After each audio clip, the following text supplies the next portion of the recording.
Hey guys, can you see me? Can you hear me? See me, hear me, all that kind of stuff. Let me know because I just had like a little bit of a hard time actually getting live. So yeah, let me know if you guys can see me, hear me, and all that kind of stuff. Let me see if I can see your guys' messages coming through. Yes, I can. Okay, we might be okay. Let's just make sure. Yeah, because if you guys can't see me and hear me, we're in trouble. So yeah, just trying to figure out why this is not working. Why when I press it, nothing comes up. Hold on.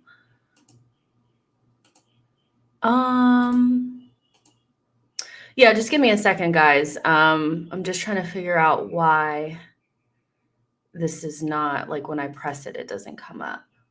There. It took forever. Okay.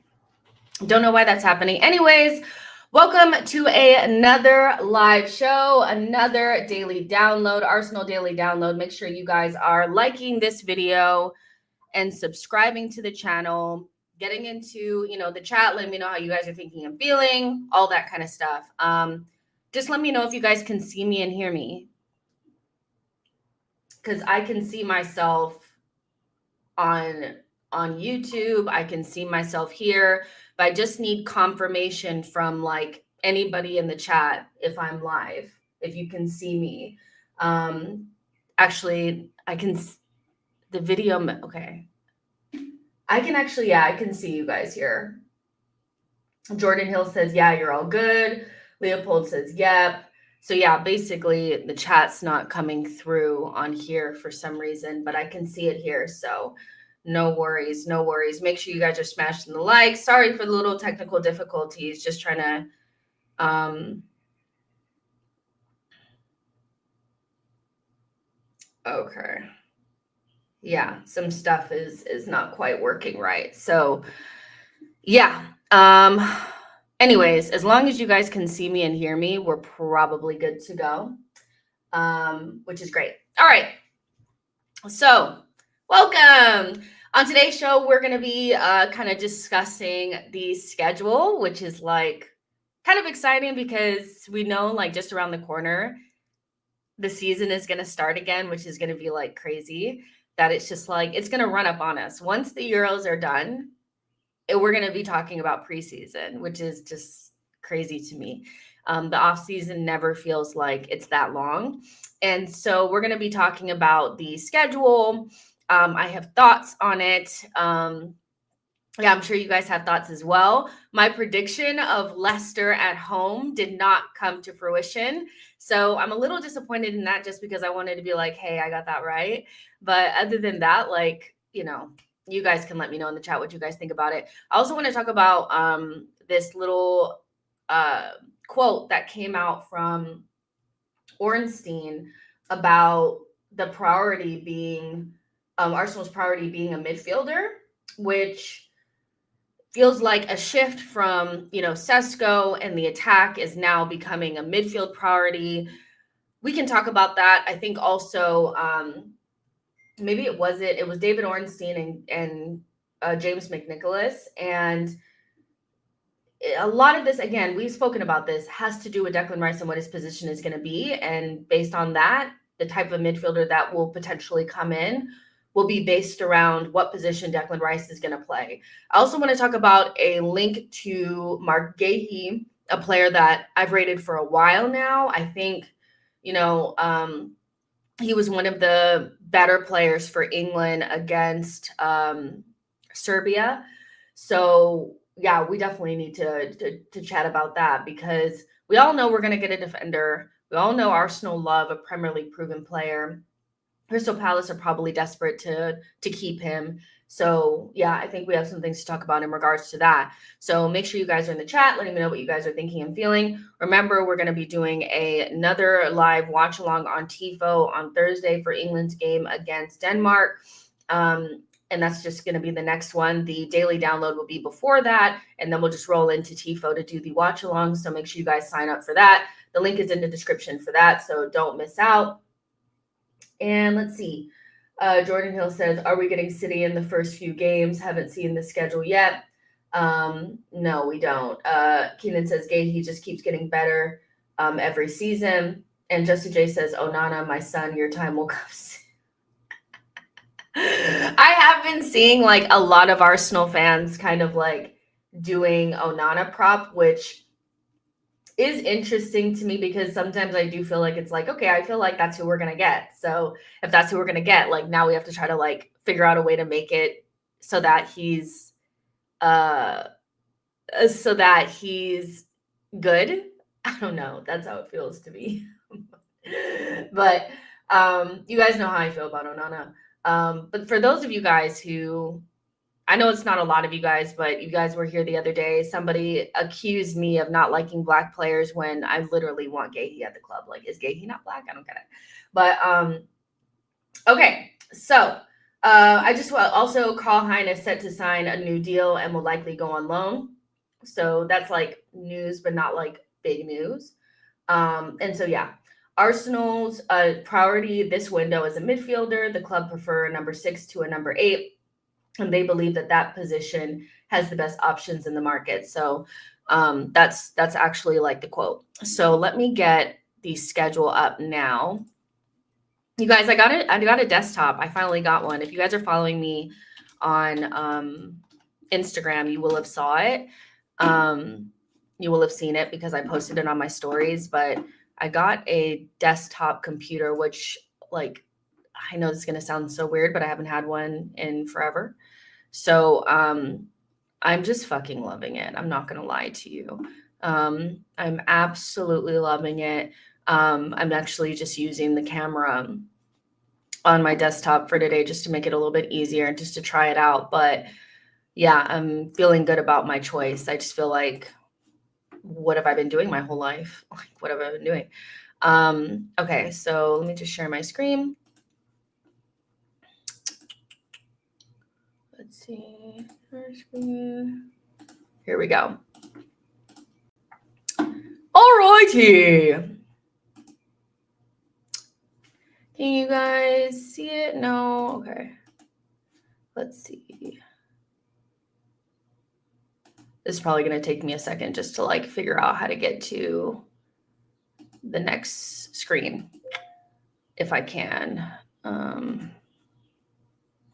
Let me actually try to do it on here. Let me see if it'll be faster. Sorry, guys. It's just a new program, trying to figure out how to get it to work. There. That's not right. Oh my gosh. Just give me a second, guys. Not quite sure.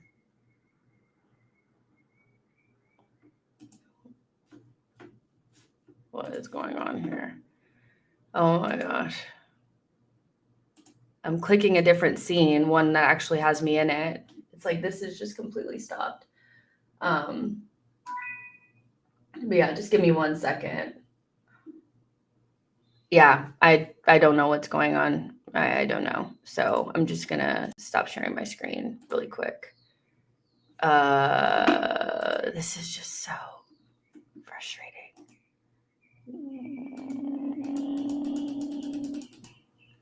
Where am I? And why am I not on it? Clear scene. I'm so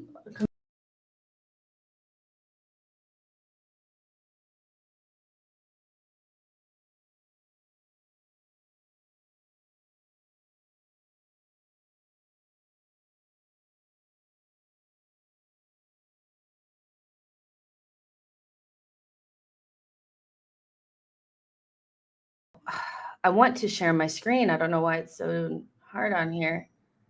One participant with the stream. Hold. I know it's annoying, guys. Just give me a second.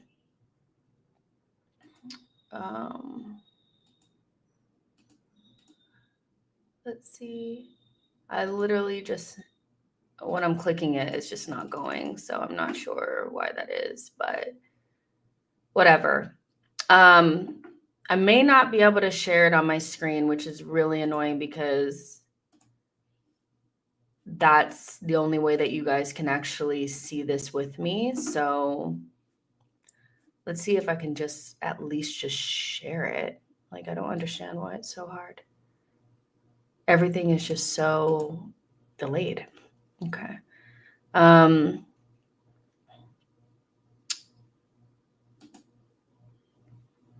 Whatever. Anyways, sorry guys. I'm really trying to figure out how to just like simply share the screen without everything going away and just being like weird. Anyways, that just frustrated me so much. But okay, so in August,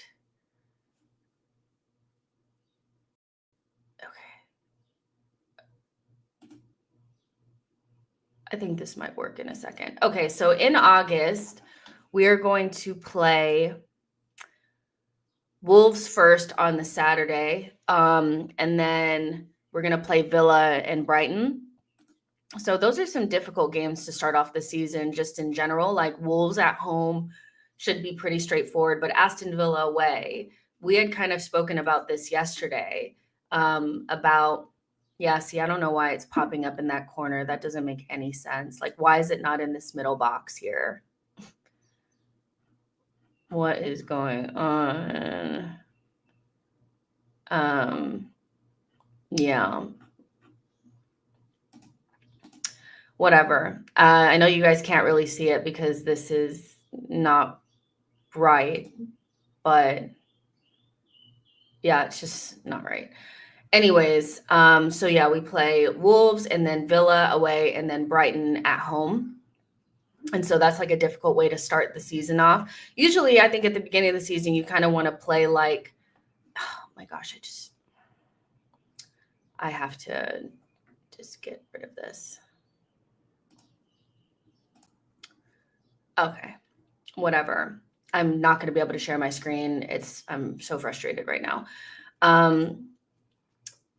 Very difficult way to start the season. We had already said yesterday that Aston Villa will probably be one of the games at the beginning. So having that as our second game is kind of like, wow, like we have to go away to Villa Park early. And then in September, we have Tottenham, Man City, like Tottenham away, Man City away, and Leicester at home. And that's like a really difficult way to start the season, I think. Usually at the beginning of the season, what you kind of want is to kind of like have your fun in the sun. And of course, they didn't want us to have that. They were like, where am I? Why am I not on the screen? Oh my God. I'm sorry, you guys. This is so embarrassing. I don't know why I'm not on the screen. Now I'm on the screen. I'm just going to stop fooling with that altogether. Okay. So frustrated.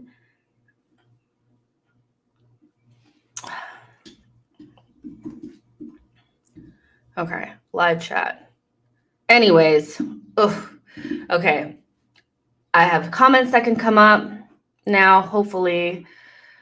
Woo! Actually, no, they're still not coming through from before, so whatever. I'm sorry, you guys. This is just like not working out the way that I thought it was going to work out today. It's really hard to just like show you guys the actual schedule, and that just threw me off. But in the beginning, from August to September, you kind of want to have your fun in the sun, and we're kind of not going to have that because we have Tottenham, Man City, and Leicester in September. And that's also going to be, I think, the beginning of Champions League, if I'm not mistaken. The first Champions League games kind of like start right in September, I think. So let's look.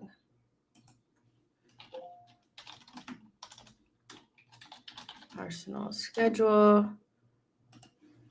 Let's see when Champions League starts. Okay, that's not what I want. Okay. So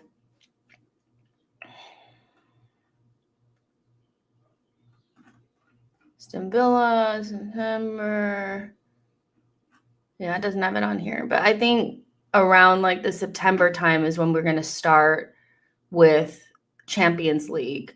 So we'll have Champions League in and around that same time that we're like playing against, because we had the same thing last season. That's something that I noticed too, is that at the very beginning of the season, we had Tottenham at home, and then we had Tottenham and Man City at home, and then Chelsea away, right in between the time that we were playing against, like in the group stages of the Champions League. So we'll have to go away to Tottenham and go away to Man City. But I'm glad that we go ahead and get those games over with, because nobody wants those kind of like hanging around later on. And then we go into October and we have Southampton at home, Bournemouth away, and Liverpool at home. So Southampton at home, Bournemouth away, like those should be like bankers. And then you have Liverpool at home. I saw something where somebody was saying that by the time we get to like really early in the season, we will have played 3 of the top teams already. Let me see.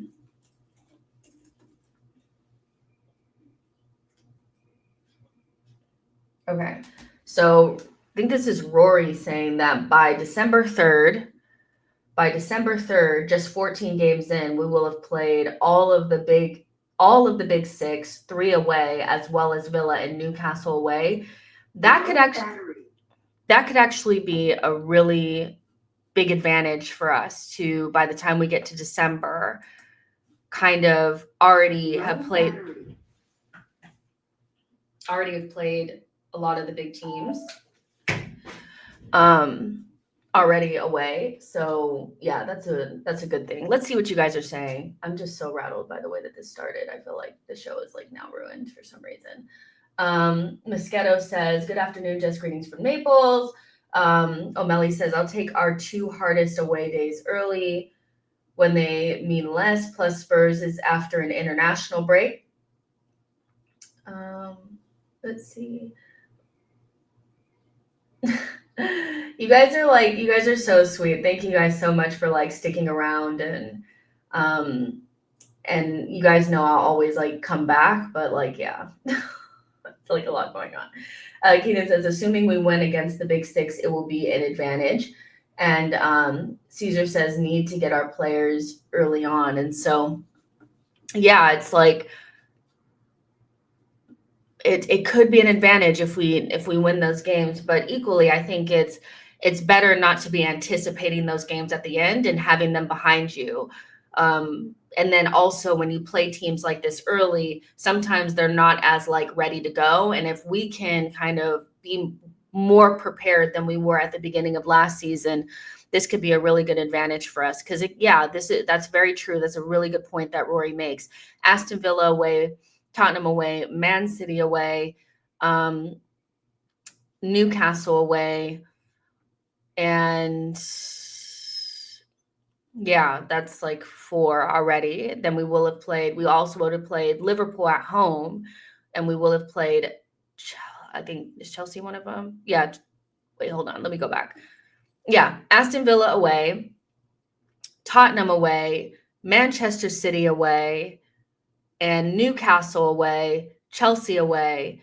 That's 5 already out of the way by November. Then in December, we'll play Manchester United at home, get that out of the way. And yeah, that's, as long as we get good results, this could be a good advantage for us. Because the one thing I didn't like about last season is that we already knew we had this really difficult end to the season, and we just had to like keep anticipating it. And by the time we messed up in December, we were just looking down, like looking down towards like May, and like, oh, we have to be damn near perfect. Now, one of the other fixtures that I was looking at early on is Crystal Palace away, because I just already know that that's going to be a really difficult fixture. Like, I already know it's already been, no matter what kind of form they're in and what kind of form we're in, it's always a hard fixture. And so I was like, when is that going to be? It's right in the Christmas fixtures, which I'm just like, ugh, it's just so annoying. But during like the festive, it's never festive, like not really, like, but the festive fixtures, Manchester United at home on the 3rd, Fulham away on the 7th, Everton at home on the 14th, Palace away on the 21st. Boxing Day is Ipswich Town at home. That should be a cheery, merry day, okay? After Christmas, the day after Christmas, I want to watch us like absolutely bopping Ipswich. That is what I want to see. And then Brentford away on the 29th. So yeah, those are kind of like our festive fixtures. And then when I looked at the end of the schedule, I was like, okay, well, if we're still in the title race and we're doing our thing, where could we get messed up? And I do think, you always think about that March international break. And then after that, then we get into like the April period. We have a decent end to the season. I'm saying this now, but it's a decent end to the season.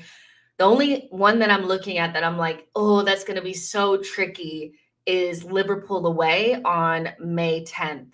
But other than that, once we get beyond March, where we play Manchester United away and Chelsea at home, we have in April Fulham at home, Everton away, Brentford at home, Ipswich away, Crystal Palace at home, Bournemouth at home. That's not bad. That's not like how it was this season. It really isn't. So, yeah, I feel good about the way that that's looking. I feel good about the way that that's looking. I can't lie. But we have to actually be in the conversation by the time we get there. If we get there and there's nothing really going on for us, then it's like all for naught, right? So yeah, I'm feeling good about the fixtures. Are there any fixtures that you guys are looking forward to, not so looking forward to? I mean, Ipswich, Leicester, Southampton, all in the Premier League.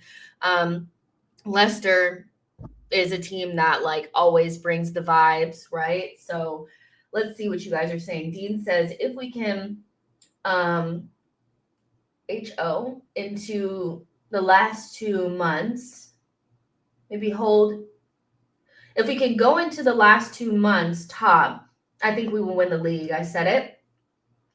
Says Saints away, bogey team in recent history. And that one, is that not the last day of the season? So yeah, Southampton away has typically been a difficult fixture for us. But listen, I don't want to hear Southampton is a bogey team for us anymore. Like, and when we play against Fulham this season, can we just beat them? Like, honestly, having these like nonsense bogey teams is just ridiculous, but Southampton away, I'm looking at that as a win. Like, I need us to just beat them and make it easy. Let's see. Boy says management are not brave enough to put down 100 million for a creative midfielder. We'll talk about the midfield in just a second. Talib says if we start well, we will win this league. 33 Fiver says the Euros makes it difficult to sign players early. I guess we are not the only team with this issue. I think the issue that we have potentially is that we don't have any like set target that we've been working on for a period of time, which we had like last season. Like, I mean, people will say that we have it this season. I kind of don't think we do, if I'm honest. Like, I think we have a couple of options in multiple positions, and none of them are maybe outstanding enough for Arsenal to just like go ahead and, get it going. So I think that's making decisions now, making the decisions now is probably more the problem, is that we don't have like a set target. Like, we had Jesus that we knew we were getting. We had Declan Rice that we knew we were getting. This summer, it's kind of like, okay, we're going to try Sesko. Now we can't get him. So now we're going to move on to midfield. But Bruno, we can't get him. We can't get so-and-so. We can't get so-and-so. So I think not having like that set target that is available is kind of more the issue than anything. Roscoe says St. Mary's is an L. I mean, if you want to be negative, it is. I mean, the thing is last season we broke so many of those little things, like can't get past the round of 16, not able to beat this team, not able to beat that team, like not able to, what was it? Like, we had one where it was like, we had so many of those that we broke, last season. It was like going away to this team, going away to that team. So to be honest, like, I'm not really looking at that as an L. This team has broken so many of those like old things that used to like always trip us up. I'm not even looking at St. Mary's as a loss. I'm really, really not. So yeah. Mata says usually we bring it on the last day. I was surprised how bad we played against Everton. Yeah, I think some of that was not having Saka, and the other part of it was more like we actually had something to play for. How many seasons have we had actually something on the line on the last day of the season? Most seasons in like recent history, it's always been a dead rubber. Like we're just going into it, just having fun. This was the first time in a long time that something could have happened. It wasn't in our hands, but I think you can sense that there was like maybe a little bit of disappointment of knowing that West Ham weren't going to be able to get anything, at the Etihad, and then not having Saka. And so like I think you're having to fight like that natural, like nothing is going to happen. Also with nothing is going to happen with we have to try to play as good as we possibly can without our best player. So I think it was just tough, to be honest. Mode Man says, I'm wondering how we'll hold up against Leicester after the away trip to City. It's an interesting one. Leicester at home should be a banker. Like we're going to be playing. We have to just look at Leicester as a team of what they are. They are a promotion side. Like it's not Leicester with Tielemans and Madison and a prime Vardy or anything like that. They are promotion side. So that's what I'm looking at them as. Like we're playing them at home too. It's not like we're going away. So I think again the formula is always the same. I know some Arsenal fans have tried to change how it's supposed to be. But your rivals, you don't lose to them away, you beat them at home, and you beat everybody else home and away. And so away at Tottenham, you got to get something. Away at City, you have to get something. And against Leicester City, that's a banker. You're playing a promotion side at home. Beat them. That's all I have to say. Jordan says, I hate that Southampton are back. They're so boring to me, but I have no offense to Southampton fans. But I wish they were in League One. Foxy says Arsenal's issue will be the game before Southampton. Can't see you getting anything in that game. That better not be you. I cannot. Foxy, I knew it. Like, Foxy, be serious. Like, we will beat you at home. Like, away, when you have the refs in your pockets, yeah, like, we'll talk about that later. But come on, like, be for real. You guys should be expecting a loss that day. You guys should already count that as 0. So whatever you're fighting for, you're going to lose those points because you're coming to the end. So Foxy, be serious. Yeah, that's freaking hilarious. But yeah, like I'm excited for the season, just seeing that the end of the season is not like, all of our rivals stacked up.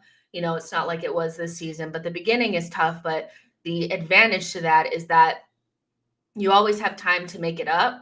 I think knowing that you have it coming feels a lot less positive than if you kind of make mistakes early on. You can make that up later on when you're getting better throughout the season. So it's not the end of the world. But knowing it's coming, that impending doom of like, okay, the last 6 games are going to be terrible, I think is a worse feeling. And if we were to do well, and beat Aston Villa away, beat Tottenham away, beat Man City away, that just sets you off in a really positive direction. Like Man City messed up a lot at the beginning of the season, but they were able to recover midway through and then basically go unbeaten for the end of the season. We can do something very similar. We just have to be positive. So yeah, Just Today says Newcastle going to be hiding in their box. Blaze says, honestly, I'm not looking forward to the Premier League fixtures right now because I don't want to stress about it. I'm just enjoying summer holiday. Fair enough. Gunnar says, Jessica and Turkish have the same mentality. It's about time we Arsenal fans raise the standards and get rid of loser negative energy. Listen, all I'm saying is that last season we did a lot of things we didn't think we could do. We had a lot of these little like Arsenal have never done, Arsenal have never done, Arsenal have never done. And we did a lot of those. So I'm not looking at it with the same glasses as I did like maybe 3 or 4 years ago, where I lived by that shit. Like I lived by, we were going to lose to Southampton. We're going to do this. We're going to go away to City and get slapped. Like I'm not living in that way anymore. And I don't feel like we have any sort of thing with West Ham or Fulham. I think that those are just games that we didn't play well in, but we don't need to like pretend like they're some sort of bogey teams for us. They're not. In years besides last season, we always wipe those teams. So let's just, I'm not going to go into it with any sort of like negativity. I'm just looking forward to like knowing that in December we will have played so many of the difficult teams away from home makes me feel a lot more positive about going into that second half, knowing that if we're in the mix, so within 1 or 2, 3, 4 points of the top, that's a really positive sign going into the latter ends of the season, especially knowing that we're going to have Champions League group fixtures in between all those games. So yeah, I'm actually looking forward to it. I'm a lot more positive about the way this looks, because the way that the season was last season, it was very loaded towards the bottom, and I didn't like that at all. Travis says, is Arsenal going to bid for Osimhen? Probably not. Jagoon says, I genuinely think our players have something personal against Newcastle at this point. They should. Newcastle are not a fun, like they're not a nice team. Like, come on, let's be serious. Like we don't like them, do we? And they're not our faves. So yeah. But those are kind of the fixtures. Sorry I wasn't able to put them on the screen. I'm sure it's just something that I wasn't able to figure out while, we were live. So hopefully it wasn't too bad for you guys. But just to remind you guys can always send in your video messages. In the bottom right-hand corner, you guys can see it says send me your video messages with a QR code. You can just, take a picture of that with your phone, and then it'll take you to, you can send your video message in. The end of shows will be dedicated to those video messages when I get them in. So you guys can go ahead and do that if you guys want. Let's see. And it's a good alternative, I feel like, even to like super chats, because super chats are just like, you guys are just sending in your thoughts, via like, a little comment, but that will actually get you like the ability to like come on screen and all that kind of stuff. So, which is cool.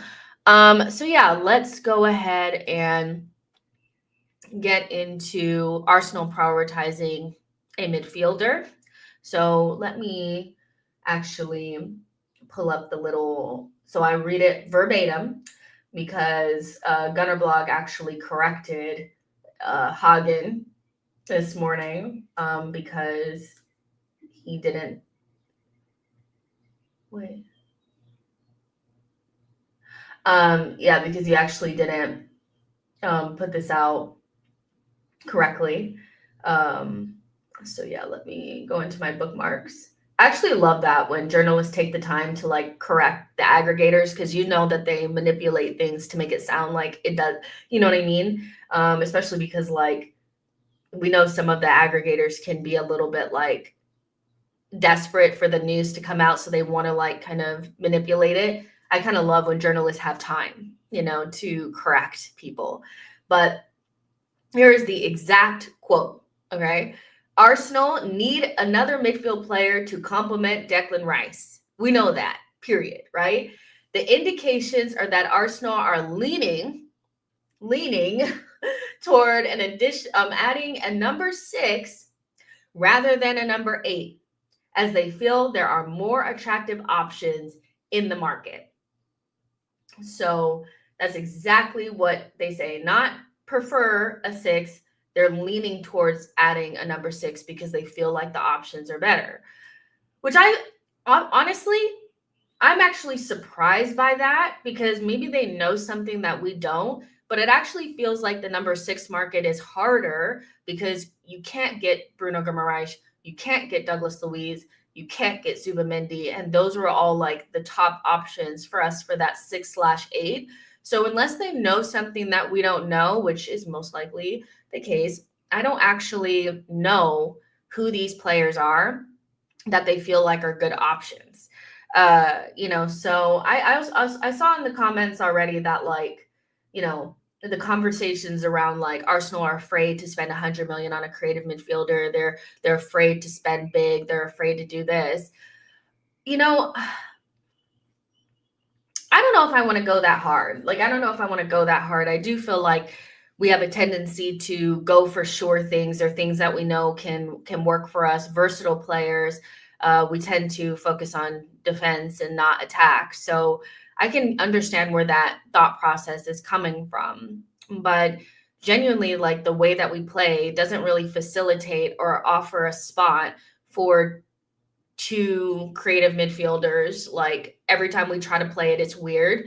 So I can see them going towards this player a little bit more because they feel more comfortable with Rice moving into that 8 position rather than like putting him in the 6 and then looking for a player that doesn't have that all aroundness to their game, which I feel like that's what they want. Whatever we do, like, I just hope we get a midfielder that genuinely ups the levels. I would be a little disappointed if we went out there and got somebody that doesn't really make us any better, just ends up being a filler. I just feel like that's a waste of a window to like really solidify ourselves. We know City are going to come out with 1 or 2 really good signings. You know, they never really go through a summer and don't do something big. Other teams will do big things as well. And I'm just like, we also need to be in the mix. I know that we went big with Declan Rice last summer, but in order to keep up with the likes of City, you have to get game changers. And when I say a big signing, I'm not just saying money-wise, I'm saying somebody that can influence the midfield and make it the best midfield in the league, you know, that can compete against the midfield that City continue to put out every year. And this season, even though we played really well in spurts, it did kind of feel like we were making it work in midfield. Like, we were figuring out ways to paper over cracks that have been there for long periods of time. So this has been something that has been there for a long time, the need to bring in a midfielder. And so at this stage, it's kind of like, okay, can we just go ahead and get it done? Can we push a little bit more? Is there somebody that you guys are looking at off in the cut that we can get? You know, so I don't know who that player is. I don't know who they're looking at. I don't know if they know more than they probably do know more than we do, but the midfield is just so important, especially if you're not going to prioritize the attack, which is kind of what the feeling is, or like the under, like, kind of like reading between the lines is, didn't get Sesko, so now they're going to prioritize midfield, which is like also a scary thought. So if we would have gotten Sesko, would we have just moved Kai Havertz to midfield? If that's the case, then we're completely off. Like, that is just not it. But if they're pivoting from away from a striker to a midfielder, then that midfielder needs to be special. Like, let's not just bring in any old body, right? Victor says, I saw some of Onana against Slovakia. He didn't look bad. I'm not going to lie. I don't want somebody that doesn't look bad. The way that people describe Onana is like, he could do a job. He could be all right. He's young. He can improve. That's not really the vibes we should be going for. It should be like, this person is going to take us to the next level. And I want somebody that didn't look bad. You know, he didn't look bad against Slovakia, but he's just not going to make us that much better. And to be honest, like, he's just not. Like, he's more of a filler. So, like, if we were to get rid of Partey and bring in a top quality midfielder and then Onana be like another option, that's fine. Like, he's somebody that exists within your squad to do a certain job. He's not the guy that's going to play 90% of the games next to Rice and Odegaard. It's not giving. So that's just me. But I don't think Onana is a bad player. Like, I really don't. Like, I just don't think that he's the player that is going to take us to the next level. So yeah, my nose is itching, like right here.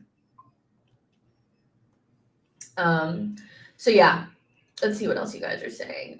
Philip says, Jess, I can see us not being able to buy our marquee midfielder this season if Partey refuses to leave. That would push us towards an Onana Fofana backup for Rice, then marquee mid next season. How long are we going to push this? Like, it just kind of feels like we're continuously pushing this to the back burner. Hold on, I'm getting messages here.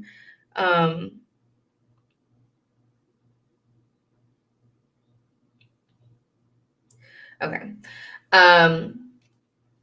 But yeah, I don't know. I feel as though, like, how long are we going to push this? Like, I get that it's like if you can't find your perfect player, but it's kind of like, I just, can I say what my beef is? Like, I feel like my beef is just like, we were saying it when Xhaka was here, like before he had his really good season. He had one really good season for us, but before that, it was like, okay, can we bring in another midfielder? Can we just like up level this? Like, why does it feel like we can only have Xhaka and Partey and that's it? Like, why can't we have other good midfielders?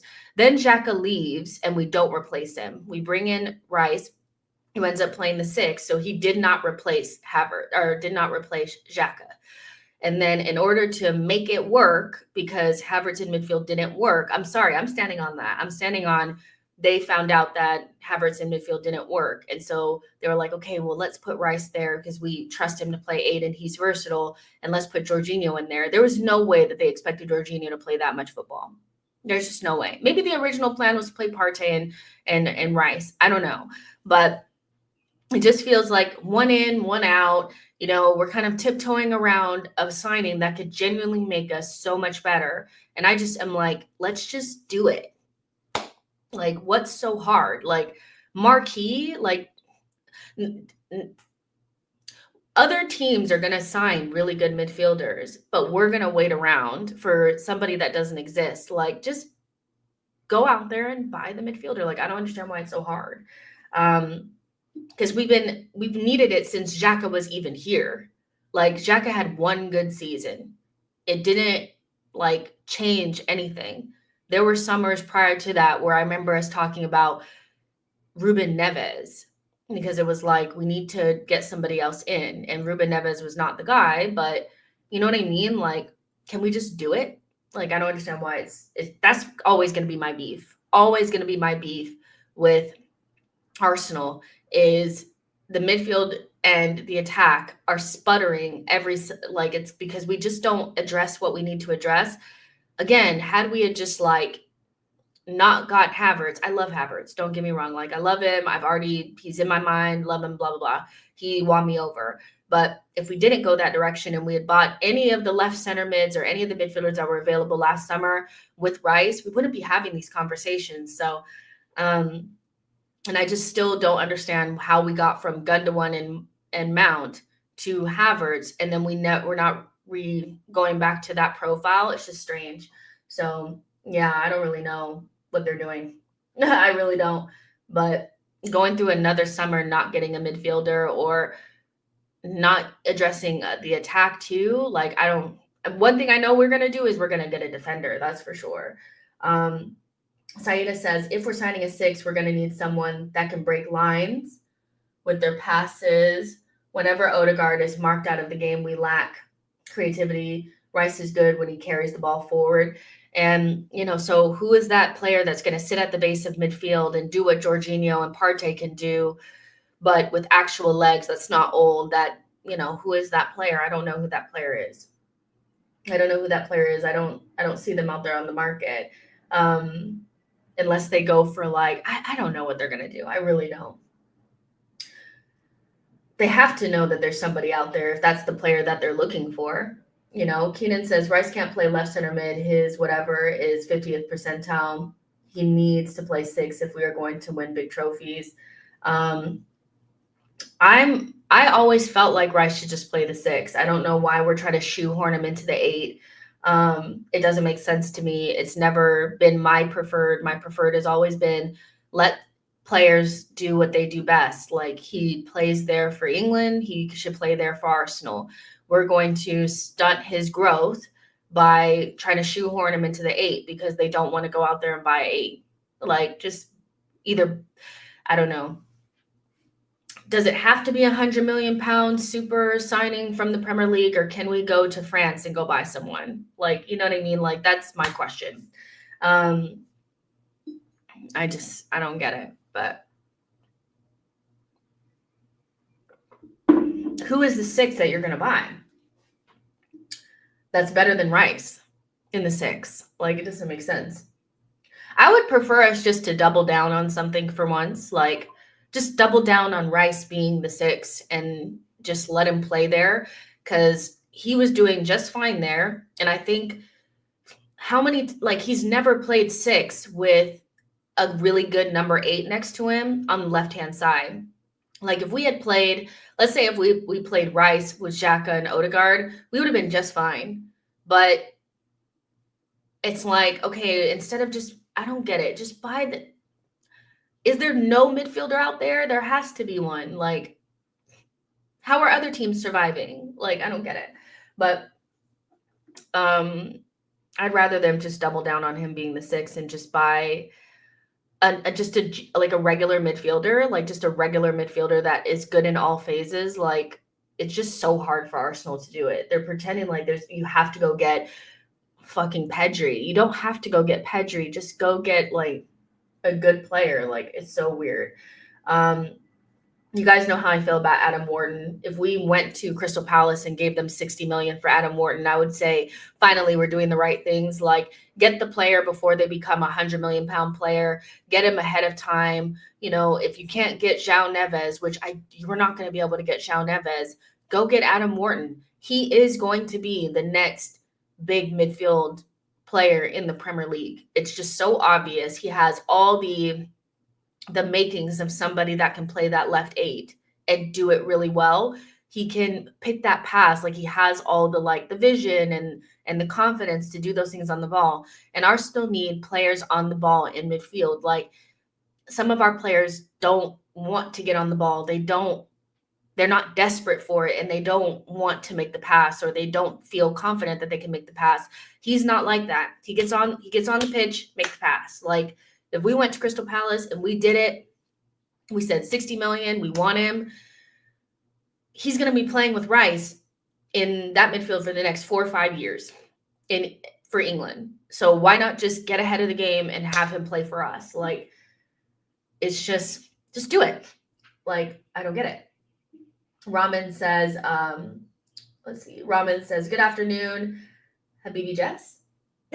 Habibi Jess. Hope you're doing well. I am doing well. Boy says, if that Veerman kid is the one, they want to go get him. So yeah, it's that little, to me, it's that intersection between, yeah, you may not have the perfect option out there that you're looking for, whatever that is, like, but there are options out there that can genuinely make us better. And going through another season without this profile that can play 90% of games is just setting us up for the merry-go-round of Partey and Jorginho playing in that role, or Havertz, and nobody wants that. Nobody wants that. Nobody wants to have to rely upon Jorginho, Partey, and Kai Havertz to make up that last spot. Like, Rice and Odegaard deserve to have another really good midfielder in there next to them, so that we can maximize their prime years. We're going to waste their prime years continuing to push this signing back. It's just something that just should happen. Like, and how you get from Gundogan to Mount to nothing is just crazy. So yeah. Let's see. Foxy says, literally 20 plus midfielders in South America that are ready for the Prem right now. Plenty of Gilberto Silvas out there for cheap. Just go get it. Like, this is where scouting is important. This is where being clever is important. If all you had was Bruno Guimaraes or nothing, then you don't scout well enough. Like, you don't scout well enough. Like, surely. But let's see how it goes. It's still really early days. It's just, I know how Arsenal operate in the market. If they don't feel like they can get that perfect signing, perfect, they won't get anything. And I don't think you can afford not getting anything. I think you can afford to not get your perfect signing and go for something similar that you found in a clever way. You know, they need to contact Arsene and ask Arsene who he thinks can do it. Because one thing about Arsene is he could find something similar for cheap. So go do that. Make sure you guys are smashing the likes. And we're going to keep going here. Saida says, this definitely means no Xavi Simons. We always overcomplicate things. I'm still baffled as to how Arteta, a former midfielder, doesn't know how to construct a balanced midfield. it's like I feel like the formula is just like right there. The formula is just right there. Just get somebody that can be a Xhaka with legs, like Xhaka with legs, that's younger, just feels like the right thing. And to me, that's Wharton, so just do that. If you can't get Bruno Guimaraes, like if that's all you were going to go for, but you've been priced out of the move, shock, because you're going after somebody that's prime age on another Premier League team, like obviously you're not going to be able to get him. Like if they decide they're not ready to sell, or because if they want the release clause, they don't want to really sell. So yeah. Let's see. Justa J says no more thick leg Brazilians. They cap fucking dead. Laughing Man says ESR Rice Odegaard as the last game is fine with me. I don't like that game, or I don't like that midfield. It just feels weird. Nostradamus says the last time Arsenal announced what players they are after the likes of Chelsea, etc., comes and outbids us for the player. Keep our targets in-house, hopefully. Laundry Basket says, what is your most disappointing player you had hopes for? Mine is Vieira. I was so excited to see lethal passing and shooting, but he hasn't played enough. I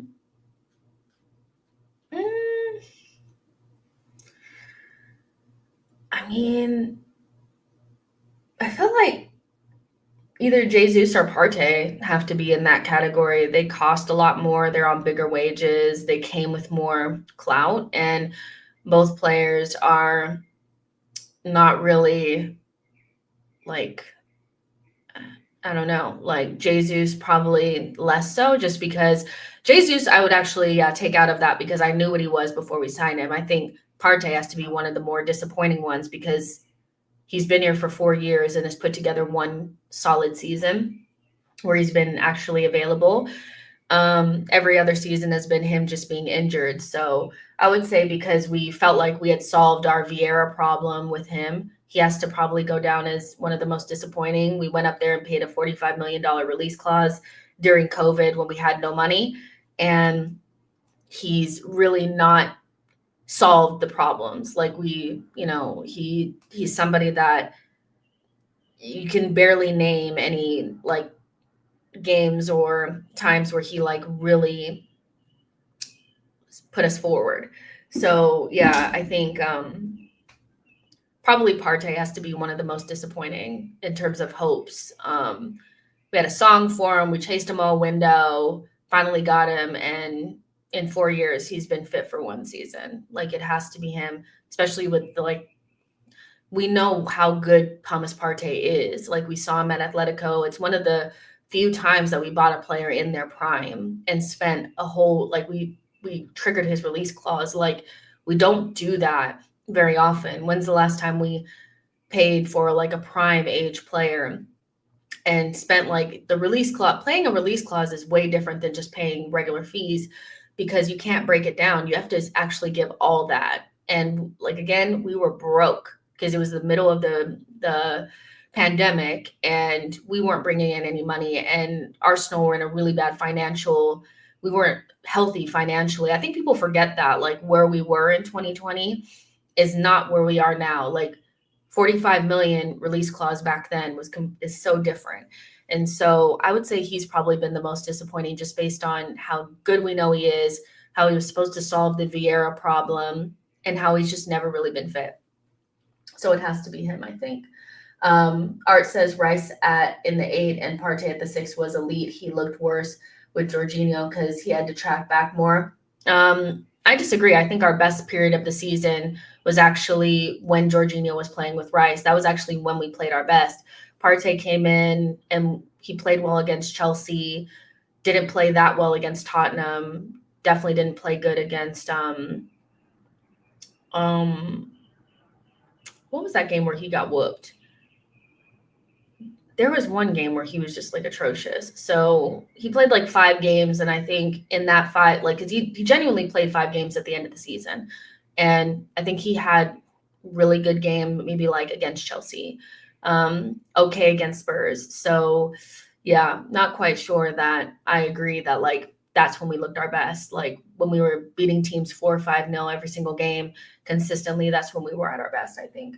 And I think that was with Jorginho, to be honest. So, yeah. Boy says Rice could literally be the English Conte, but people want him to be Bellingham.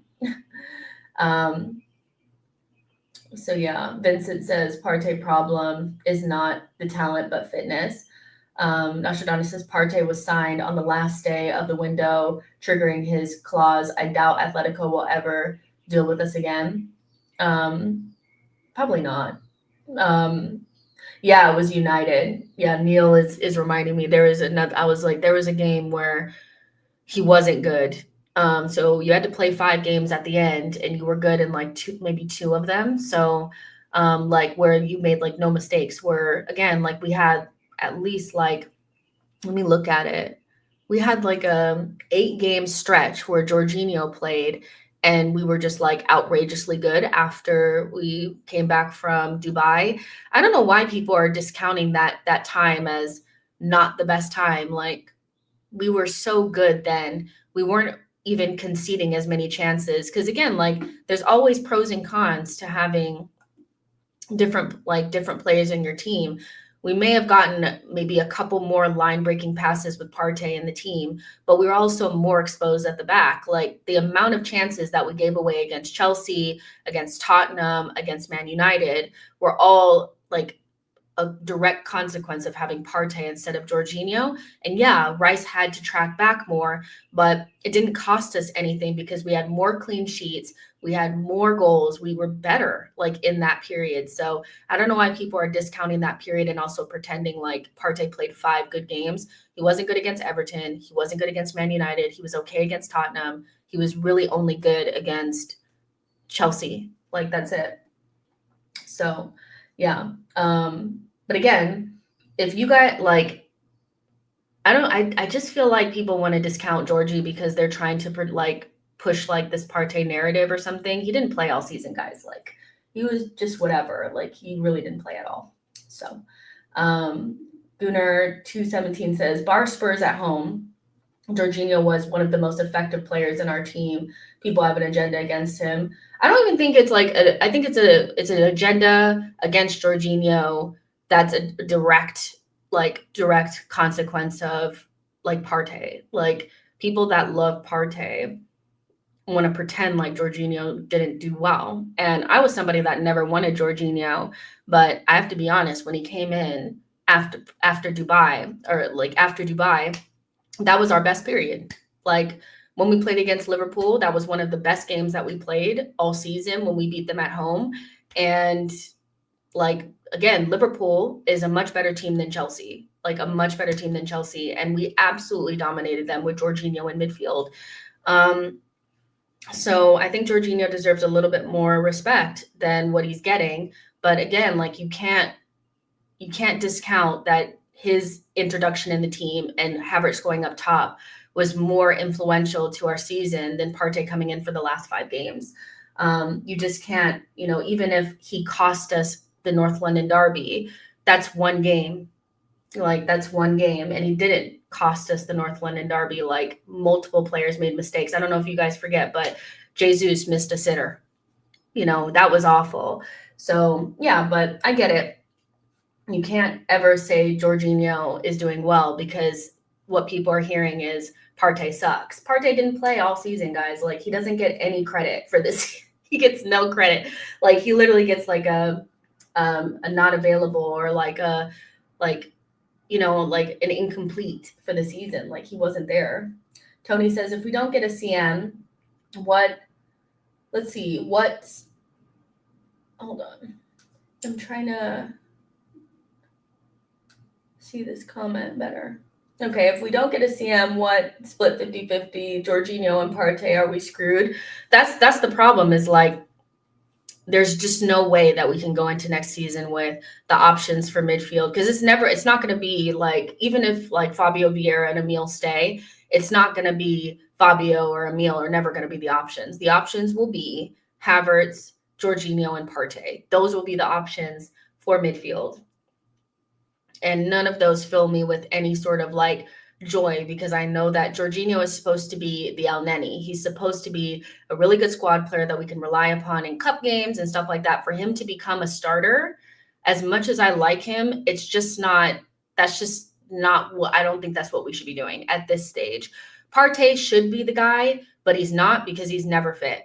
So, and he's going into the last year of his deal. He should be sold. That should be the club requirement, not just Partey. Zinchenko should be sold as well this summer because he's not going to get a new deal. We should not be letting these players get into the final year of their deal because all they do is sit on it and waste our time. So he should be sold. And then you have Kai Havertz coming into midfield, and that's not really good enough either. So they kind of have to sign a midfielder and just figure it out. But yeah, if we go into next season with the same midfield options that we have this past season, we're not going to make it. We're not going to make it. 2 31-year-olds and Kai Havertz is no. We should be way beyond this. Jordan Hill says, or could it also be an agenda against former Chelsea players? It could be, the Jorginho thing, but like Jorginho genuinely should be judged on what he's doing for Arsenal, not based on, what happened with Willian or what happened with, I don't know, whatever other Chelsea players that we had, Gallas. Genuinely, Jorginho has been nothing short of a fantastic squad player for 12 million. He's always available. He performs really well. People are picking out one game and it's like people do like really dumb shit where they're like, he cost us the North London Derby as almost like invalidating or erasing all of the good work that he did. If he cost us the North London Derby but helped us win against Liverpool, it cancels each other out anyway. And we didn't lose the North London Derby. We drew, so it's just get over it. Like, if I can get over Jorginho, you sure as hell can, because I did not want him here at all. Like, seriously. Partey missed the whole season, and people still talk about him like he played well this season or like he contributed more than Jorginho. Like, he didn't. Like, even Jesus did not contribute more than Trossard. Jorginho and Trossard have been really good squad players. They stepped in for players that aren't available, and they deserve credit for that. Like, and if you don't want to see Jorginho, then you should want Partey to go because he's actively keeping us from getting another midfielder. So, yeah. Blaze says, I'm not any more time in Twitter, but why some fans hate Trossard because of Martinelli or something else. I don't know how you can hate Trossard. Trossard scores goals. Like, you could never make me hate him. Like, it's just such a nonsense thing. Like, if you don't like him because he's not fast, then ask Martinelli to play better, because the only reason why Trossard even plays is because Martinelli wasn't playing well this season. So he's not a problem. He's on good wages, like in terms of wages that aren't stopping us from doing anything, always available, comes up with goals and assists, which is the most important thing in football. But people hate him because he isn't fast and he's a little bit older. Like, Jorginho and Trossard are some of the best squad players we've had in a long time.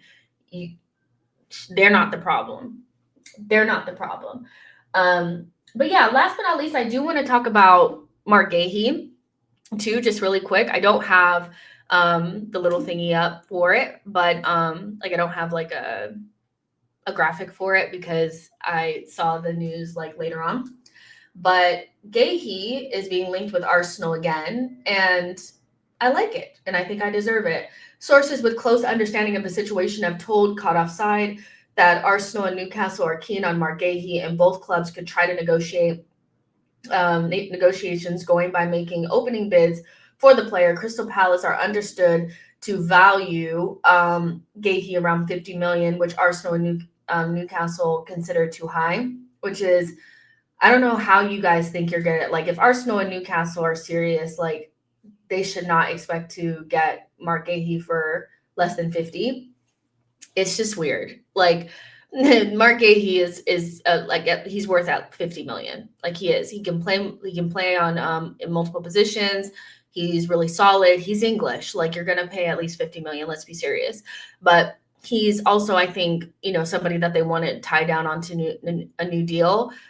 I guess it just depends on how much he cares about Crystal Palace and whether he feels like they're going in a direction where he can be playing European football, which next season maybe they could qualify. But if I were him, I'd be maybe looking to get onto a team that's playing in Europe. He's good enough. Like, he's starting for England now. This is the time to make your big move. Sometimes things pass you by, and all it would take is, one more season at Crystal Palace and a couple of other players come to the forefront, and then you're left behind. So as like yesterday's top targets, I would take Marc Guehi. I would take him. You could play him in that, left backy, like whatever role, that we do. You can play him left-sided center back. You can play him in so many different ways. But what I like about him is he's just a good fucking defender. Like, he's a good defender. He's good for playing out from the back. He's just solid. I take him. He kind of feels like a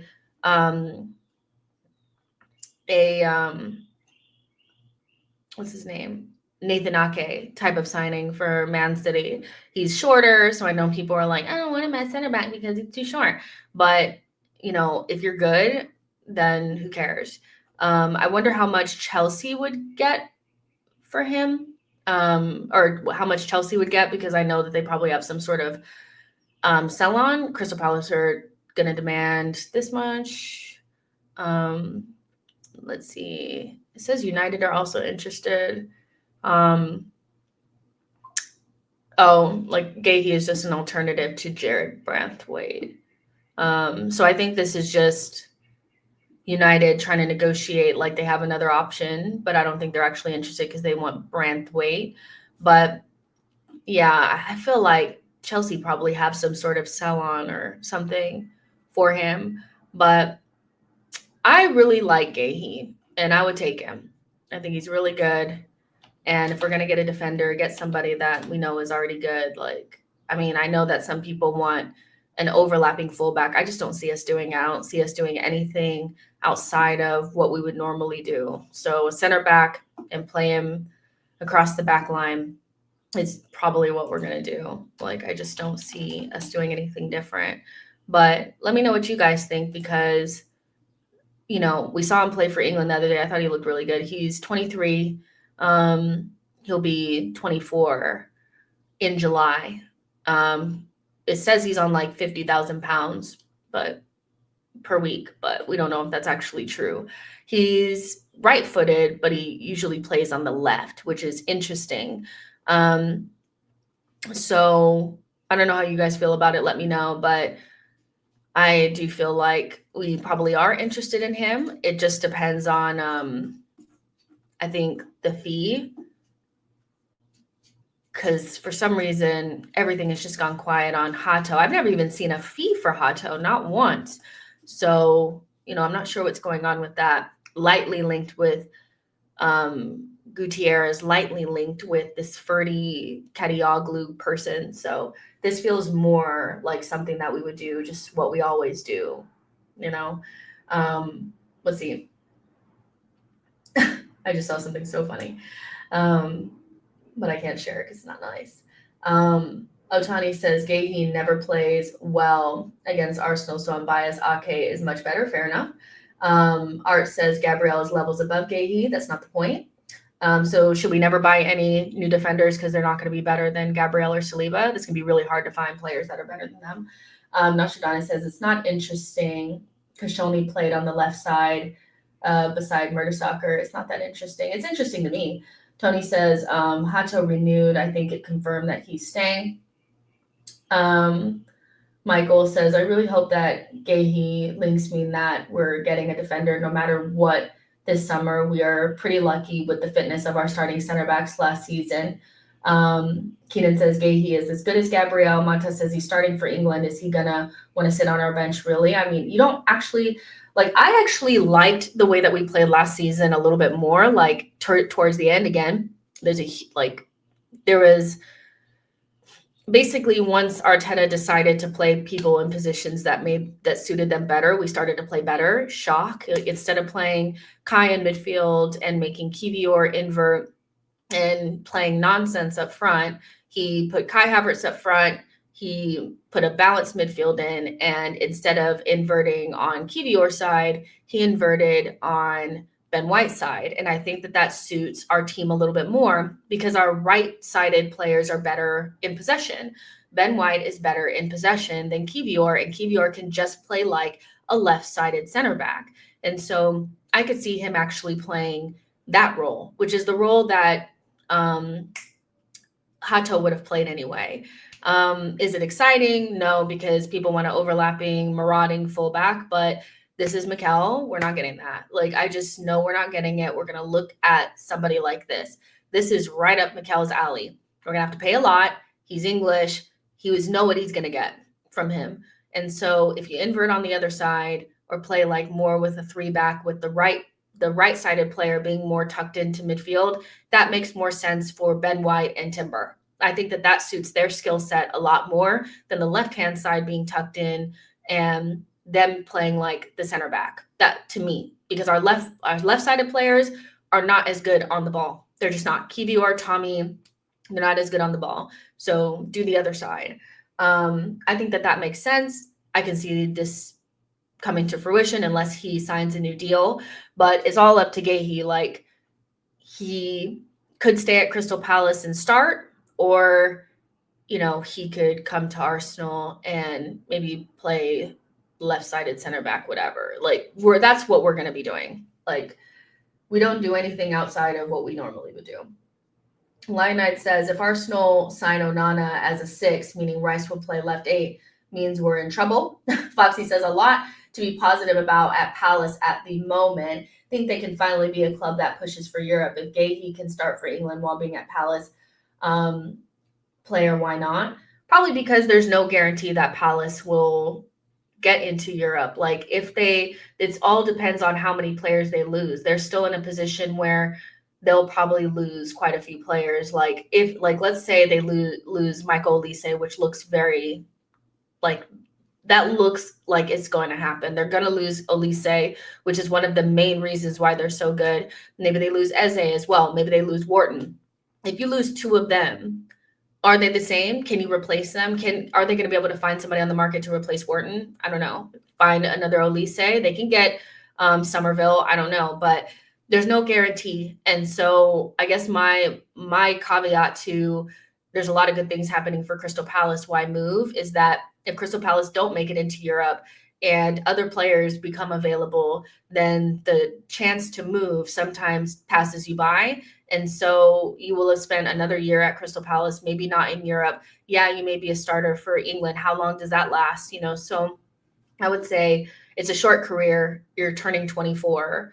The time to move to a big club is coming. So don't let too many summers go by hoping that something happens with Crystal Palace that may or may not happen. Remember, like, making it into Europe is not easy. It's not easy, like, at all. Not with the teams. Like, if Man United are better, Chelsea are better, Newcastle you expect to be better, I'm sure, Foxy, then what are the chances of Crystal Palace really making it into Europe? Like, West Ham will be better, you know, so that's my only thing. That's my only thing. Philip says, that makes no sense. If you're going to have a right-footed left back, just go with Timber. Fair enough, you know, fair enough. The only difference between Timber and Guehi is that Guehi already plays on the left. So Timber doesn't play on the left. We bought him for the right. Like, we never bought Timber for the right, you know, but I think it makes more sense than putting Timber on the left, to be honest. But fair enough. I think people just don't want Guehi. Andre says, Palace are not getting into Europe, respectfully, no. And Boy says, I'll be here later when Arteta is playing Havertz in midfield and you're upset about it. You guys talking to each other. But Social Join says, Amadou, Eze, Rashford, Diamande, I'm cool with that. I don't even think we're going to get any of those players. Like, if we got Onana, fair enough, I guess. What?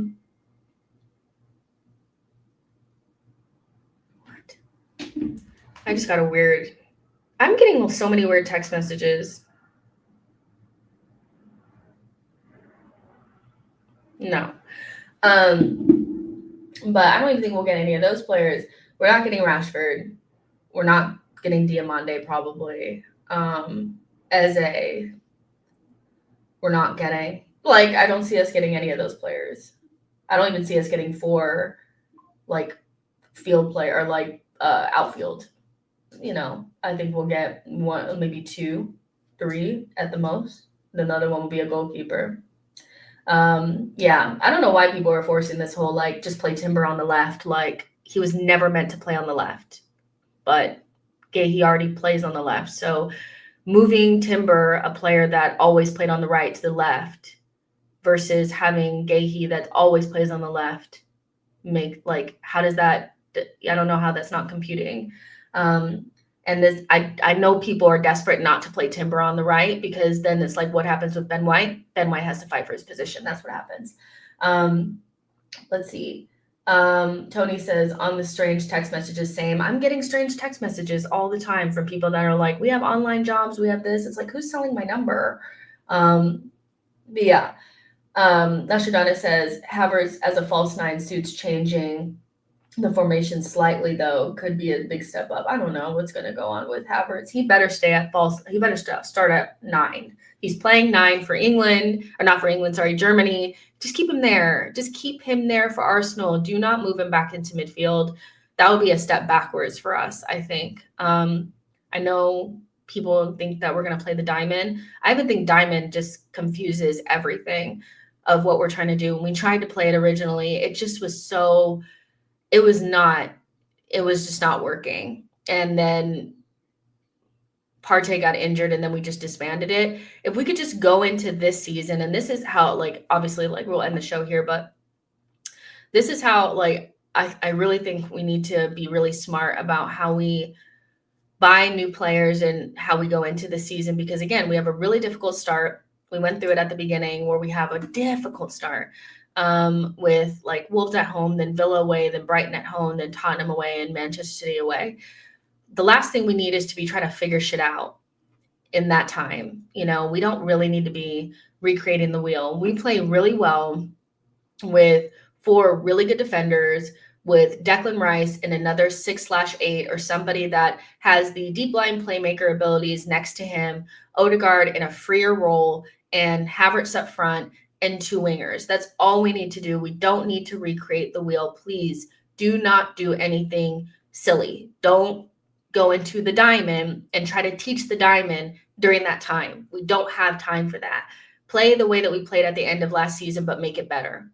Don't do anything new. I beg, do not do anything new. Come on. Like, it just makes, to me, we cannot afford to have another Fulham at home. You know, we really can't. Like, we have to be, you know, ready to go. So if you're going to play anyway, play the way that we played at the end of the season. Keenan says, I feel like we need an athletic pit bull left center mid that is going to run their socks off and disrupt play. Douglas Luiz, Valverde, or Barella just feel right. All left center mid. I mean, Barella just signed a new deal, so we're not getting him. Valverde, we're definitely not getting him. Doesn't he play on the right anyway? And Douglas Luiz, we're not getting him. He's moving to Juventus. So as much as like those options sound great, those are players that are not really that available. And so I don't know what Arsenal are going to do. They probably have somebody in their mind that they're working on behind the scenes. I'm hoping, but you know, I don't know. Tony says Rice is an 8 on offense and a 6 on defense. Partner needs to be a 6 passing monster on offense. Yeah, I agree. Tony, I agree. Like, I agree with exactly what you're saying. As long as the 8 role doesn't mean that he's like always at 8, I think I'm okay with Rice doing it, because he always just dropped in. He always drops in anyway. But the safe bet is to go with a better version of what we did last season. Instead of going with Jorginho/Partey in that whatever role, just get somebody better than them to do it, you know, better than them, more available than them, younger than them, you know, to do that role. And then just upgrade something up front. If you can't do striker, then do one of the wingers, and then bring in a left back. Like I feel like the summer is very obvious, but yeah. And Tony says Fofana. I mean, I like Fofana. You guys know I would take him. talking ball, doesn't know shit, but says Due is said to be keen on Arsenal. I wish you knew something. Sometimes when you look at it in the nose, don't you be like, damn, I wish you actually knew something, you know? But yeah, let's go ahead and get out of here because I know you guys want to watch the game. But thank you guys so much for being involved in the stream. And I know at the beginning was a little rough because I couldn't figure out some of the scene problems and stuff like that. But we will figure it out as we go along. Make sure you guys like the video and subscribe to the channel, and make sure you sign up for the watch along on Thursday so we can all watch Saka and Rice be amazing for England. And yeah, hopefully we get a Bamba soon, you know, because that's all I'm waiting on is the first Bamba, and we're on our way. Imagine the first Bamba is Arsenal don't expect to have a big summer. They won't sign anyone but a goalkeeper. Imagine we get one of those. I would die. Well, hopefully not. But I love you guys to death, and I'll see you guys in the next one. Bye, guys.